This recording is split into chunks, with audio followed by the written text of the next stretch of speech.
Salut les traders, c'est Watao avec vous pour rider les cryptos. Nous sommes le samedi 12 décembre 2020 et je suis très heureux de vous retrouver pour une nouvelle vidéo hebdomadaire sur le Bitcoin.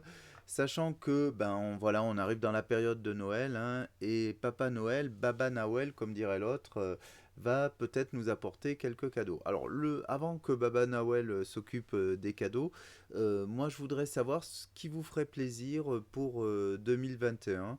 Qu'est-ce que je peux améliorer dans mes vidéos pour que vous apportez plus de valeur? J'ai quelques idées. Est-ce que vous voulez que j'analyse d'autres crypto-assets? Est-ce que vous souhaitez que je fasse des vidéos plutôt tutoriels sur comment poser ces vagues dans Elliott, sur Ishimoku, ou qu'on parle de setup pour rentrer dans un trade hein. Vous savez, un setup, c'est une série de conditions, c'est un algorithme pour employer des mots savants qui permet de dire ok là je rentre ou pas. Voilà, j'ai envie de savoir un peu ce qui vous ferait plaisir pour 2021. Alors ça me demandera plus ou moins de travail, donc ce sera à plus ou moins long terme. Est-ce que par exemple vous voulez que je vous fasse un petit topo PDF des vagues d'Elliott? Je peux faire pas mal de choses et j'ai envie de vous faire plaisir pour 2021.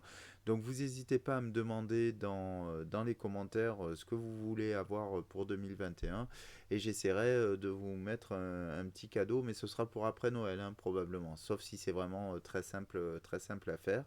Et dernier point, oui, utilisez aussi mon mail, hein, watao@protonmail.com. Vous savez qu'il est dans la description et vous pourrez me détailler ce dont vous avez envie. Allez, trêve de blabla, on passe tout de suite sur l'analyse Renko et on regarde ensemble ce qui s'est passé cette semaine.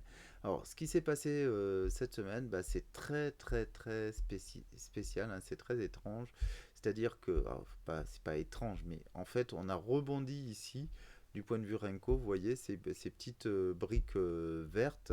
Alors, la journée n'est pas finie, mais on est en train de rebondir. Sauf qu'on rebondit au milieu de nulle part du point de vue Renko, encore une fois. C'est-à-dire que ici, j'ai pas de support qui a été matérialisé dans le passé. Donc, effectivement, Renko supprime un certain nombre de signaux, de bruit, comme on dit, mais si on traîne uniquement en Renko, comme j'ai pas de support, je peux supposer que d'ici la fin de la journée, on devrait dropper et aller voir plus bas et qu'on n'est que sur un petit mouvement qui n'a pas d'importance, c'est que la tendance reste baissière et on ira vraiment trouver support ici sur le support précédent au 17 000, au 17 100.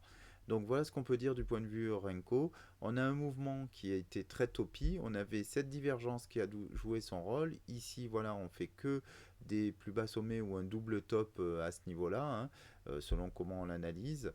Et donc, on devrait poursuivre la baisse du point de vue Renko. Et en tout cas, ce serait pas étonnant de ce point de vue-là, encore une fois, que ces bougies vertes là d'aujourd'hui soient invalidées et qu'on continue sur des bougies rouges jusqu'à trouver un support plus bas, voire à le traverser. On a bien traversé ici, après avoir trouvé du support en premier lieu, on a bien traversé tranquillement ceci. Et en plus, ce niveau-là des 18 600 va faire une résistance vers le haut. Donc du point de vue Renko, je vais juste le dessiner. Pour moi, ce serait pas étonnant de faire un truc, soit un truc comme ça, soit directement que ce qu'on voit ici n'apparaisse pas du point de vue Renko à la fin de la journée, qu'on continue à dropper et qu'on aille plutôt ici sur cette résistance là et qu'on voit à ce niveau là comment ça se passe. Ok, voilà ce qu'on peut dire du point de vue Renko. C'est pas ce qui va nous permettre de trader à court terme, donc on va regarder tout de suite au niveau de Ishimoku ce qu'on peut avoir. Alors là je suis dans le 15 minutes, je vais revenir en mensuel ou pourquoi pas en 3 mois. Alors, sur le trimestriel, bon, rien n'a changé depuis la dernière fois, hein, puisque voilà, on a toujours notre belle bougie verte avec peut-être une mèche un poil plus longue que la semaine dernière compte tenu de la baisse de cette semaine, mais c'est tout. Simplement, comme je vous disais peut-être la dernière fois, c'est ce qu'on peut essayer de voir, c'est ce pattern-là, c'est-à-dire que là, on a des quelques trimestres de hausse et puis une série de trimestres plus ou moins baissiers, globalement baissiers, deux trimestres de hausse trois trimestres de baisse. Et là, on est sur 3 trimestres de hausse. On fait un plus haut et on rentre dans la période hivernale où on peut éventuellement s'attendre à avoir effectivement après décembre, donc après cette bougie verte qui sera plus ou moins longue en fonction de comment on finit le mois, et ben on peut s'attendre à avoir un trimestre de baisse avec mars et pourquoi pas même deux ou trois. Donc voilà, on va être attentif à ça, mais néanmoins on parle de trimestriel, donc c'est des vues long terme, pas forcément pertinentes. Du point de vue, enfin, elles sont très pertinentes au contraire, mais d'un point de vue long terme et pas pour prendre des décisions à beaucoup plus court terme. Du point de vue mensuel, le mouvement reste très haussier, hein. On n'a rien qui invalide la hausse. C'est pas parce qu'aujourd'hui on est à la moitié du mois et qu'on a une bougie rouge que ça veut dire quoi que ce soit. Je vous rappelle que traditionnellement on connaît un Santa Claus Rally, un rallye de Noël en fin d'année. Ça s'est vérifié plusieurs années et de manière quasi systématique. Donc pourquoi pas cette année si ça peut venir un peu tardivement entre Noël et le jour de l'an. Il y a plein d'explications du Santa Claus Rally qui se produit un peu sur tous les marchés, mais disons qu'une de ces explications voudrait que les institutionnels partent en congé au moment des fêtes de fin d'année, qui restent plutôt des petits porteurs traditionnellement plus optimistes que les institutionnels, d'où ces hausses dans un marché où les volumes sont moindres. Et on peut imaginer que des wells sur le Bitcoin en particulier viennent un peu booster tout ça vers le haut en fin d'année. C'est pour ça que cette bougie mensuelle, pour l'instant, voilà, elle est qu'à son début, et donc c'est pas parce elle démarre dans le rouge qu'il faut tout de suite voir une catastrophe du point de vue mensuel. On est à peine en zone de surachat, ça peut être tout à fait une petite respiration dans une tendance qui reste haussière, et tous les signaux, hein, Chikou, croisement Tenkan Kijun et nuages au vert, restent haussiers dans le mensuel. En weekly, on est un petit peu sur la même chose, c'est-à-dire qu'on a une série de signaux haussiers comme d'habitude, je ne vais pas les redétailler. Simplement, on sent une stagnation ici, et donc là, effectivement, c'est un petit peu topi du point de vue weekly, même si en fait, on n'a pas vraiment de divergence et de signal fort qui nous dirait que ça y est, on est parti à la baisse. Même au contraire, même si c'est un petit peu topi, disons qu'on marque le pas du point de vue de la hausse du cours. Regardez ces longues mèches qu'on trouve à chaque fois qu'il y a une baisse, semblent nous dire qu'il y a vraiment beaucoup de support côté boule pour aller plus haut, et on n'est pas du tout en train de casser ou d'avoir des signaux forts de baisse. Ok, donc on reste plutôt haussier sur le weekly. Par contre, au niveau daily, j'imagine que voilà, c'est un peu différent. Alors, au niveau daily, on va regarder ça ensemble. J'avais dessiné ces box, je sais plus si c'était en daily ou en 4 heures. Je suis juste 2 minutes sur le 4 heures. Ouais, c'était plutôt sur le 4 heures par rapport au plat de Kijun et de SSB ici, mais ça reste pertinent en daily. Donc en daily, ces box-là, il y a la grande ici qu'on peut voir par rapport à ce plat de Kijun ici et cette mèche. Et puis il y a celle-ci un peu plus petite dans laquelle le cours évolue et qui est pertinente, hein. Regardez, même en daily, on le voit. Donc on a ce plat ici de Tenkan qui nous a servi en fait de résistance, puis là nous sert de support. En tout cas, quand on a passé la Tenkan, je veux dire, quand on a passé ici cette bougie verte, la Tenkan est venue nous servir de support par rapport au prix. Là, on a cassé il y a 1, 2, 3, 4, 5 jours, on a cassé ici la Tenkan vers le bas, et on est venu prendre appui sur la Kijun, et vous voyez, ça correspond au bas de cette box violette. Et là, clairement, on a trouvé un bon appui, et on est en train de faire aujourd'hui une bougie verte qui va vers le haut. Cette bougie verte, elle est capée par quoi? Et on le voit avec cette mèche, elle est capée par la Tenkan. Donc pour avoir une poursuite haussière, il faudrait un minima qu'on vienne clôturer ici au-dessus de la Tenkan, et donc on pourrait éventuellement, voilà, agrandir cette box et se dire que ici, si on vient clôturer au-dessus de la Tenkan, on va au moins venir chercher le haut de cette box, et là on va peut-être avoir un retest des plus hauts du prix, mais là du coup on va se retrouver avec un, deux et un troisième top, et si on est rejeté, là on va avoir un signal très baissier. Donc on sera très attentif ici au précédent plus haut. Si d'aventure on rebondit ici et qu'on vient chercher le haut de la box, il va vraiment falloir breaker vers le haut pour avoir une poursuite haussière. D'autant plus que regardez au niveau du RSI, la trendline, elle est très largement baissière. Et vous voyez, on est pile poil en train de tester ici. Donc le RSI va aussi nous offrir ici un signal. Si on passe ici au-dessus, on aura peut-être cassé la trendline baissière que j'ai matérialisée là. Et on aura une poursuite haussière en daily du point de vue Ishimoku. Voilà, autre signe plutôt bearish, on est quand même en train de refermer ici cette très longue pince sensée, très étirée. Donc, et c'est normal que la Tenkan à un moment donné vienne recroiser. Donc on va attendre en daily le recroisement de Tenkan Kijun et là on aura un signal très baissier avec un prix qui viendra pour premier support ici au niveau de la SSA puis de la SSB. Enfin vous connaissez la musique et on va le regarder plutôt en 4 heures. Alors en 4 heures c'est beaucoup plus intéressant parce que là on voit bien la bataille et Ishimoku prend tout son sens. Donc j'ai déjà évoqué là tout à l'heure la question de la boxe hein, ici qu'on avait dessiné par rapport à ce plat de Kijun, ce plat de SSB, vous voyez. Elle est venue jouer son rôle ici de support, même si on a un petit peu percé à ce niveau-là.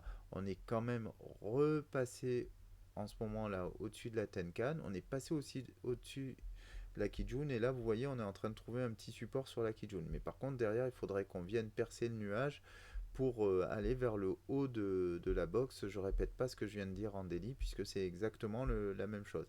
Donc après ce nuage il est certes au rouge mais il est fin et ce serait assez simple de passer au-dessus. On a quand même ce signal ici baissier et la pince elle est pas vraiment encore en train de se refermer. Donc voilà, quelque chose d'assez, une correction à plat, un range évident. La Chikou, elle aussi, la lagging span, ben, elle est quand même passée sous le prix, elle reste sous le prix. Donc on n'a pas de confirmation haussière, hein, malgré le fait que le prix soit en train de passer au-dessus de la Kijun. Il faudrait vraiment que la Chikou ici repasse au-dessus du prix et de la Tenkan Kijun pour qu'on ait un vrai signal haussier. Donc en plus on est vraiment dans la zone d'incertitude au niveau de la Tenkan puisqu'on est dans le nuage. On va quand même jeter un petit coup d'œil en une heure et peut-être en quart d'heure. Ah oui, si, quand même. Ici, on ne peut pas ne pas mettre en évidence ceci. Vous l'avez compris, hein, puisque vous avez vraiment l'habitude maintenant. La divergence, ici. Donc on voit qu'on est plutôt sur une fin de cycle. Et ici, on a un plus bas dans le prix. Par contre, on fait un plus haut dans le RSI. Donc ce ne serait pas étonnant ici de partir, voilà, que le RSI revienne vers le haut. Par contre, il faudrait, pour qu'on ait confirmation de ça, soit on considère qu'on a confirmation parce que ici, on est venu casser la trendline baissière que je viens de matérialiser, soit on la prend comme ceci. Mais ceci dit, j'aurais plutôt tendance à dire ça, moi. J'aurais plutôt tendance au niveau du RSI ici à dire voilà, on a eu entre ce plus haut et ce plus bas une tendance baissière. On fait une divergence ici prix RSI et on repart dans un trend haussier avec une cassure du trend baissier sur le RSI et peut-être jusqu'à la fin du week-end un niveau plutôt haussier qui viendrait ici chercher le haut de la box. En tout cas dans le 4 heures c'est ce que ça semble nous indiquer. On va voir ce que ça nous dit dans le 1 heure. Alors, dans le 1 heure, en rentrant dans le détail. Ah, c'est sympa là ce qu'on voit sur le 1 heure. Donc, effectivement, on a un mouvement au niveau du RSI. Je vais enlever les trendlines de 4 heures puisqu'elles sont trop déformées ici. Alors, celle de 4 heures, la trendline aussi, on pourrait la prolonger comme ça. Ou on peut aussi se baser sur ce mouvement-là. Donc, pareil, hein, regardez ici, la divergence, on la retrouve ici. Voilà, entre celui-là et celui-ci et cette pointe-là. Et du coup, là, on rebondit, on repart vers le haut. Et il y a plusieurs choses à voir là qui sont intéressantes. Alors, je vais juste dessiner cette trendline-là. Voilà. Qu'on peut mettre comme ceci, ou justement comme ceci, et c'est ça qu'on va regarder. Donc ici, on a notre plus bas dans le prix, qui est un plus haut sur le RSI, et on repart à la hausse. Qu'est-ce que fait le prix? Il traverse la Tenkan avec cette belle bougie verte, poum, il repasse là carrément au-dessus de la Kijun, sans problème. Alors bien sûr, ça se fait pas sans mal, parce qu'il faut aussi que la Chikou passe au-dessus de la Tenkan et de la Kijun, hein, ce qu'elle a fait, et jusqu'à repasser au-dessus du prix. Et puis, en fait, on vient quand même retester ici la Tenkan. On repart à la hausse, hein, retouchette ici. Et puis la Tenkan croise, le prix passe au-dessus de la Tenkan Kijun. La Tenkan croise au-dessus de la Kijun. Donc on a une belle pince sensée qui se dessine et un beau signal haussier. Et ce très joli signal haussier en 1 heure, bah, il se traduit par cette très belle bougie verte qui vient percer complètement le nuage qui, il est vrai, est assez fin. Et qu'est-ce qui va arrêter cette hausse, hein? Bah, déjà on voit là, petit appui ici sur la SSB, toujours on parle dans le 1 heure, on poursuit la hausse, mais là on est stoppé par quoi? Bah, le plat de SSB et notre lagging span, notre Chikou, bah, qui vient pile poil se faire stopper sur le plat de SSB qui constitue vraiment la chape de plomb qui l'empêche d'aller plus haut. Par contre, regardez, ici, qu'est-ce qu'on est en train de faire? Eh ben, on est en train de percer, pareil, la Ginspan, la Chico, elle est en train de passer au-dessus du nuage. Et donc là, elle est proche de la libération. Peut-être même que quand je mettrai cette vidéo en ligne, elle sera passée au-dessus. Et là, vous voyez, ces deux bougies-là, cette bougie verte sera peut-être passée à nouveau au-dessus de la Tenkan. Et là, on aura peut-être, vu que le nuage est vert, dans l'horaire, une continuation haussière de ce mouvement-là, parce que voilà, on a encore beaucoup de marge pour aller dans la zone de surachat. Donc un trend plutôt haussier en 1 heure, et on va regarder ce que ça nous dit en quart d'heure. En quart d'heure, et ben en quart d'heure aussi très intéressant à analyser. Alors je le fais avec vous. Oui, c'est un peu plus mitigé. Regardez. Si on regarde ce qui se passe juste au niveau du prix, je vais juste masquer. Alors, je peux pas masquer la Tenkan Kijun. Enfin, je peux, mais ça va me prendre trop de temps. Donc, si on regarde que le prix par rapport au nuage, ici le prix a largement flotté au-dessus du nuage depuis hier soir. Vous voyez, et on était dans cette trendline haussière. Et là, on est venu un petit peu visiter à l'intérieur, mais on n'est pas venu tester le bas du nuage, et même on en est ressorti ici, et donc on a peut-être échappé au pire. Néanmoins, on a quand même un signal ici baissier en quart d'heure avec cette grosse bougie rouge qui a marqué le passage de la Tenkan sous la Kijun. Donc logiquement, par rapport à ce signal là, je m'attends à une poursuite baissière. Mais je viens de dire qu'on était au-dessus du nuage. Mais oui, mais sauf qu'ici on est capé par la Kijun. Donc en fait, là, pour prendre position, si on trade avec Ishimoku, on va se dire, ok, soit cette bougie verte, elle vient passer au-dessus de la Kijun. On perce la Kijun et on a une confirmation sur la bougie suivante au-dessus de la Kijun. Et là, on aura échappé à ce signal baissier et on pourra parler d'une continuation haussière. Et on le voit aussi au niveau de la lagging span qui est pile poil sur le prix qui est passé dessous. Ben, on pourra avoir une lagging span qui repasse au-dessus du prix, sachant qu'elle est déjà passée au-dessus de la Kijun et de la Tenkan après avoir fait une petite incursion dessous. Donc soit on a ce premier scénario, ici poursuite haussière, et ça entraîne en quart d'heure toujours une poursuite haussière plus globale. Soit ici on est rejeté dans l'heure qui vient au niveau de la Kijun, et là à mon avis, le support Tenkan et le support du Kumo de la SSA ne sera pas suffisant, et on risque fort d'aller chercher ici le support au niveau de la SSB et donc au bas du nuage.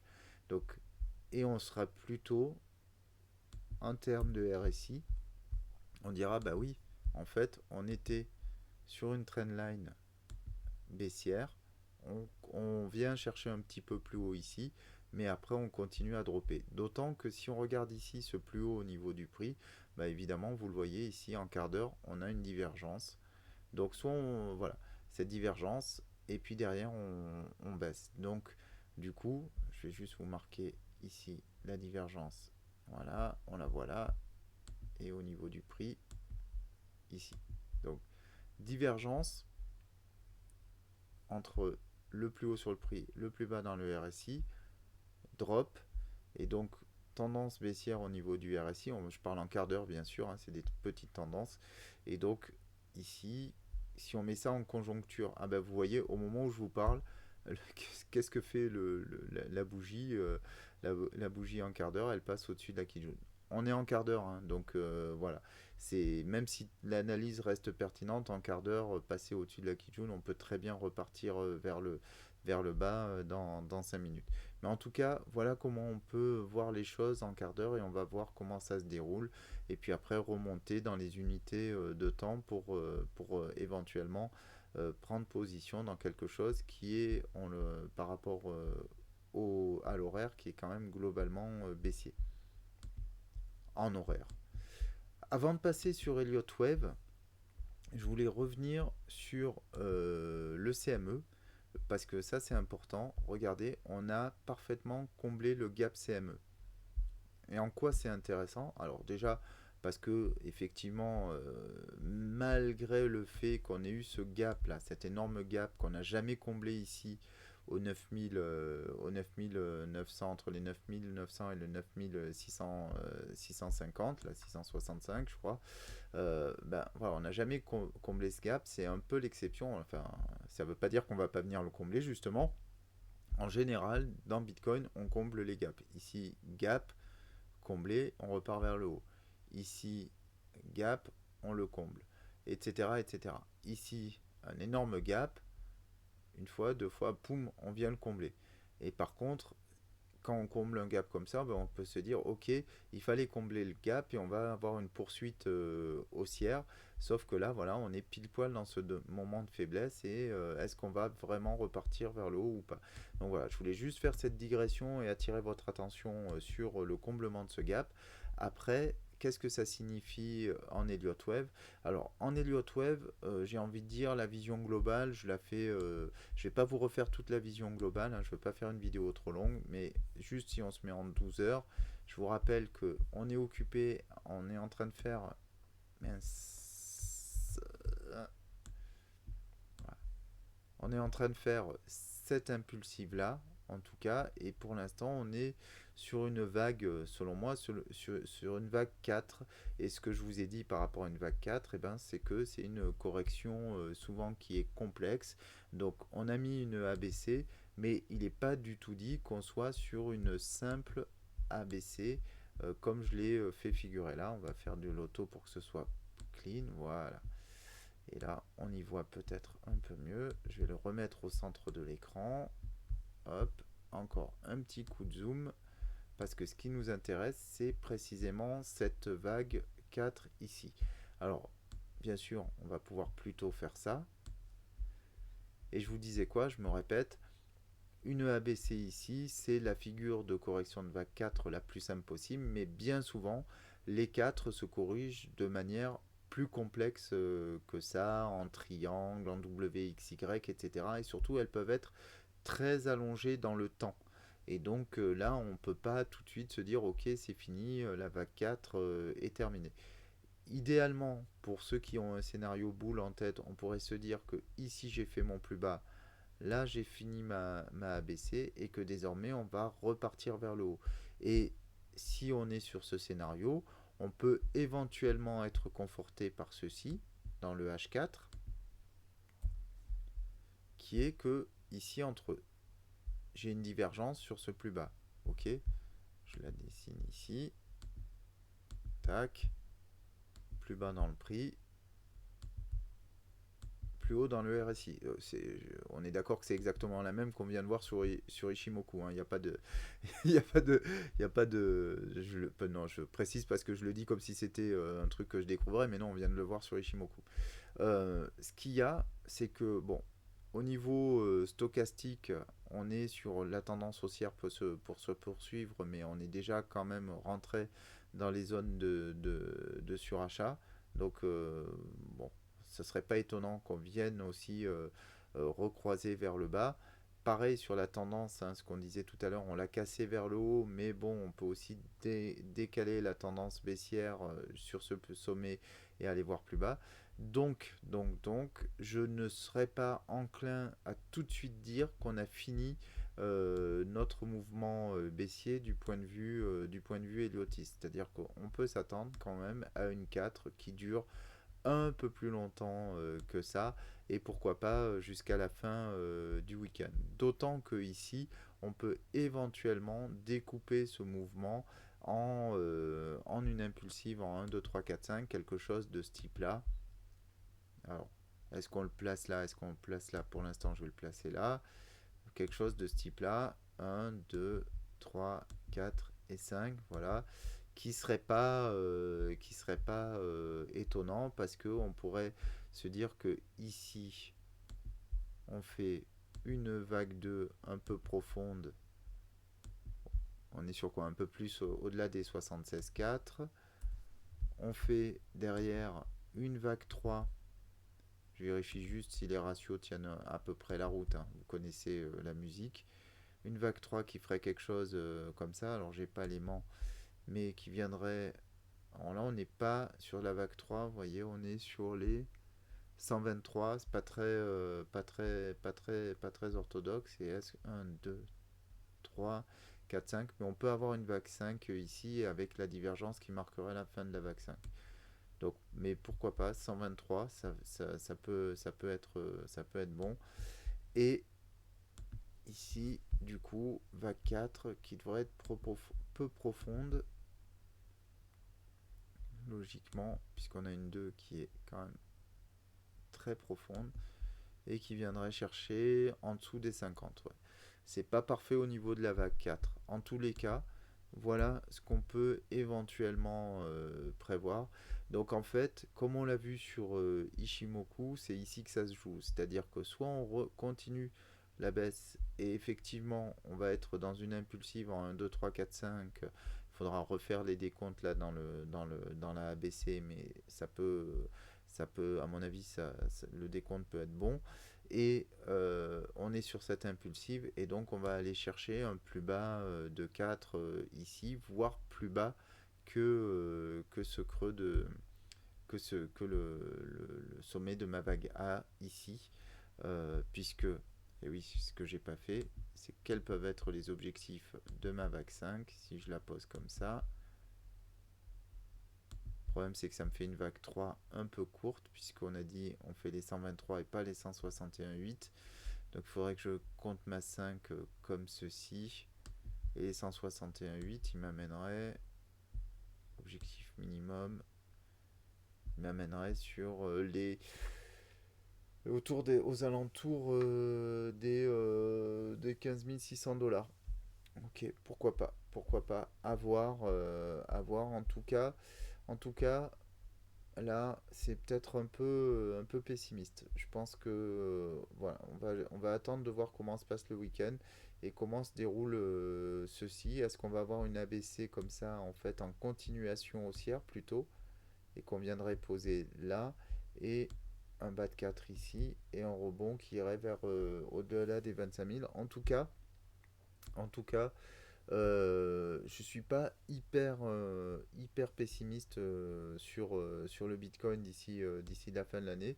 Je m'aventurerai pas trop ce week-end sur du short ici. Ça me paraît très risqué.